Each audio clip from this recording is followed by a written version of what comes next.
Martin. Oh, hang on. No, I've got to do a welcome to Infection Control Matters. Well, I think you've just done it, really. Hello, everybody.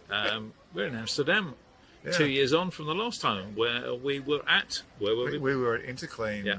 Where are we now, Martin? Interclean, funnily enough. Well, we're sitting in a bar outside Interclean having a spot of lunch. But reflections, I mean, we came to speak on behalf of Clean Hospitals, who are trying to engage the healthcare industry in hygiene and hospital hygiene and what makes it different. And we spoke yesterday about what makes it so different. Do you want to give a little synopsis of what we did? Well, actually, just before we do, maybe Clean Hospitals, part of the idea of Clean Hospitals is to try and support institutions who are interested in having a clean hospital, which is inclusive of environmental cleaning, hand hygiene, and other things.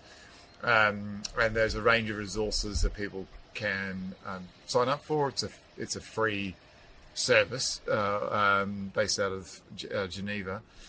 I mean, the self-assessment framework, I think, is particularly useful for organisations who want to look at how their hospital hygiene program stacks up against others, and that's been that's a validated tool they produce, so that's available on the website. Yes, absolutely. And hospitals can join Clean Hospitals themselves as individual hospitals to get access to other resources. And then the other sort of, I guess, idea, other than trying to promote the importance of a hygienic, clean hospital, is for industry to get involved and engaged, work collaboratively with clinicians, infection control folk on trying to find solutions to problems. And researchers as well. And researchers, to find solutions. Do you know any researchers? I wish I could find some. No. So that's the idea of Clean Hospitals. So they've been trying at this Interclean conference to get healthcare cleaning more noticed, I guess. Yeah. So Interclean itself is absolutely enormous. Think of the biggest conference you've been to and multiply it by 5. Yeah. Aside, ECMID aside. The bottom line is it's not really a conference, no, is it? It's a show. It's a trade show where industry come and bring their products and try and find distributors. But there are also lots of little side meetings where people can actually do presentations, which I think that's useful because there was quite a few little stands around on sustainability and healthcare hygiene, and we did the one yesterday on Clean Hospitals.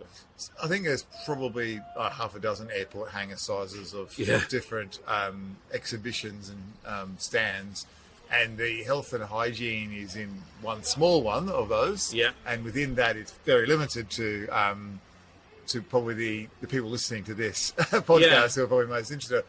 But we did actually come across a couple of infection prevention people from Spain yesterday, from Barcelona, which is different because I mean it's actually somewhere where people might go to find out what's going on, what the latest stuff is. Yeah. And so I guess what I'm trying to make out of all this mumble here is 90% or more of the show has nothing to do with healthcare, and it's cleaning in hospitality and various other things. Yeah. And so part of the idea of Clean Hospitals and us talking was to try and engage industry who aren't already working in the healthcare field to get interested in healthcare, because they have a ton of resources behind them and some great innovations and people working for them. You can see that from the stuff we see. No, I mean, the number of robots we saw today, the number of cleaning robots was absolutely staggering, including one that punched a delegate in the somewhere not very comcomfortable. Yeah, got that a bit wrong, didn't they? Yeah. So I don't know how to explain that to in a hospital, but anyway, there's opportunity, and that's what we were trying to create, was get some of these other industry engaged and involved in healthcare cleaning, because it's vastly different. So our purpose of our talk was a bit of that, and B, to explain why healthcare cleaning is vastly different to other aspects of it's just so difficult to actually comprehensively undertake cleaning in healthcare because of the constant need to adapt practice and work around the fact that you've got lots of different professional groups working in the same area. You've got patients, you've got visitors, etc. It's really difficult to get it going in a structured way so that you don't miss stuff out. I mean, Claire Rock's piece of work a few years ago, I'll put a link to it in the podcast, showed that interruptions happen in more than half of cleaning episodes, and it's not like doing a drug round now where you don't go near the nurse doing the drug round because there's a sign on saying please don't interrupt me. Cleaning gets constantly interrupted and has to work around, and actually the presence of patients and visitors in areas where cleaning is being undertaken reduces the amount of cleaning by over half. People do less because they want to get out of the way. They don't want to disturb, or they don't want to be watched. I don't know. It just makes it far more complicated than when cleaning in your average hotel or airport or wherever large area. I mean, the people are different. As I talked in my talk, I talked about the fact that people are very different. Yeah. The surfaces are very different outside of healthcare, and the pathogens we're talking about are very different. We're trying to protect people from different pathogens. Well, the risk healthcare. the risk to the people visiting that area. You or I, and staying in a hotel, we're fairly low risk of actually picking up an infection there. Yeah. But it looks clean. Is it clean? We don't know. Yeah. So we have been engaged with a lot of discussions after that talk with companies and interested people about, I guess, their thoughts on all these issues and challenges. Hopefully, something will come of some of those. Yeah, I mean, touring the exhibition is always interesting, isn't it? Because the range of equipment, some of it very high tech, some of it very low tech. I mean, who knew how many different types of microfiber there are? And when we say who knew, we're not talking about half a dozen. We're talking about several hundred. Yeah. And I'm staggered about the range of different coloured pieces of plastic that go in men's urinals to stop them splashing all over the place. And the shapes and sizes. The shapes and sizes also of hand hygiene dispensers, which make no difference to anything else other than where they look. So there's a lot of what I would call, things that aren't necessarily of interest. There was a military-looking drone that could clean windows, which, great idea. The same company actually, we spent a bit of time with talking about a UV robot, I guess is the best way to describe it. Yeah, floor cleaning. Floor cleaner, yeah. So it dusted, mopped, and then did UVC all in one, or separately. And it's these kind of innovations, I guess, that that are fascinating. But when you talk to them from a healthcare perspective, they haven't considered a lot of things that need to be considered in healthcare, and that's what we're trying to convey in our talk. And yet they were sort of targeting that potentially at a healthcare setting. Yeah. But they don't appear to have talked to any healthcare staff. No. Which is really quite interesting. Yeah, because actually they would have invested a lot of time and money in some of this stuff. Yeah. And they've got the skill set to develop some of this technology. Yeah. Just need to be talking to the people who actually, hospital infection control staff, infectious diseases doctors, cleaning services people in hospitals and healthcare, to go, what are you actually trying to fix here? And how about if you did this, this would help us. Yeah. Change it this way. We need this, not that.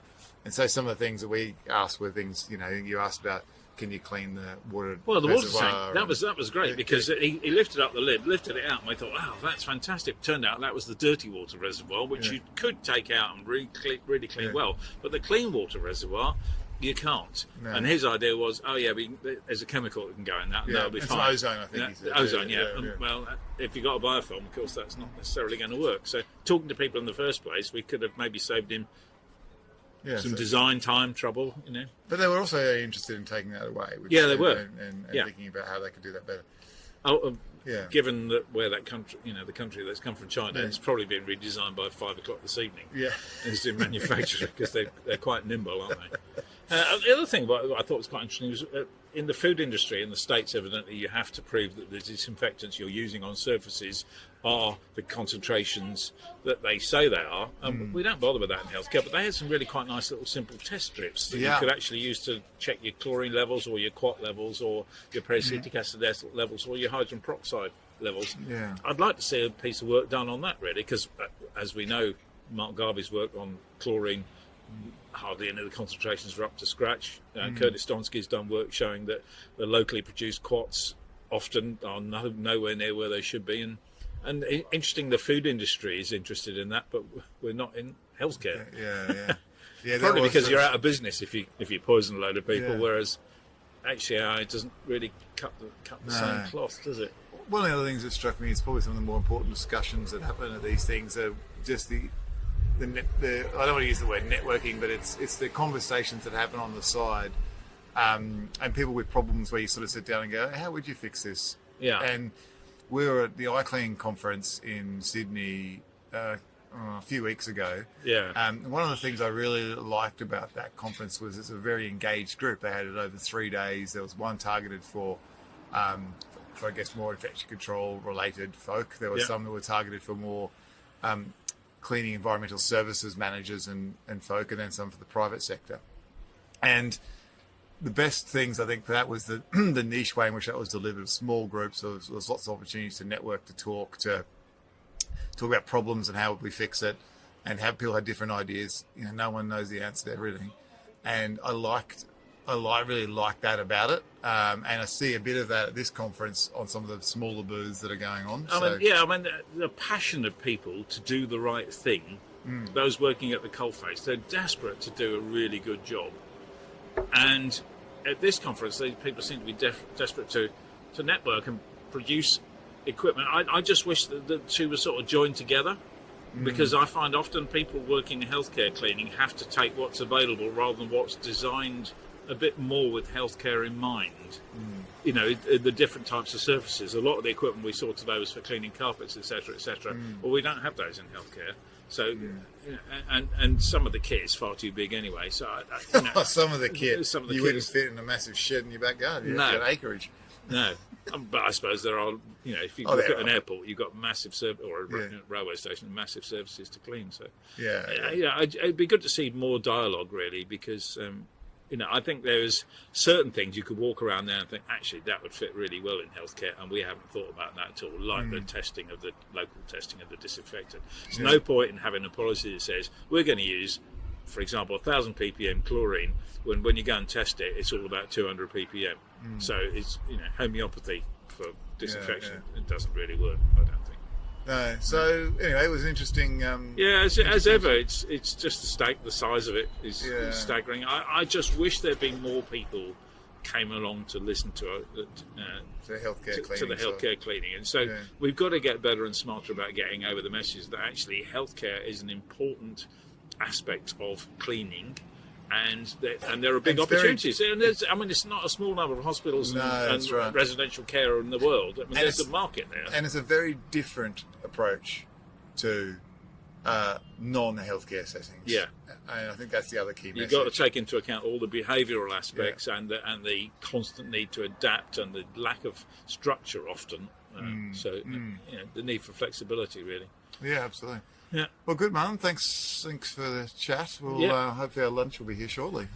Shortly. And listen out for episodes coming from SB Global over the next week or two. Because we're off there tomorrow. Yes, indeed. All right. Okay. Bye-bye, everyone.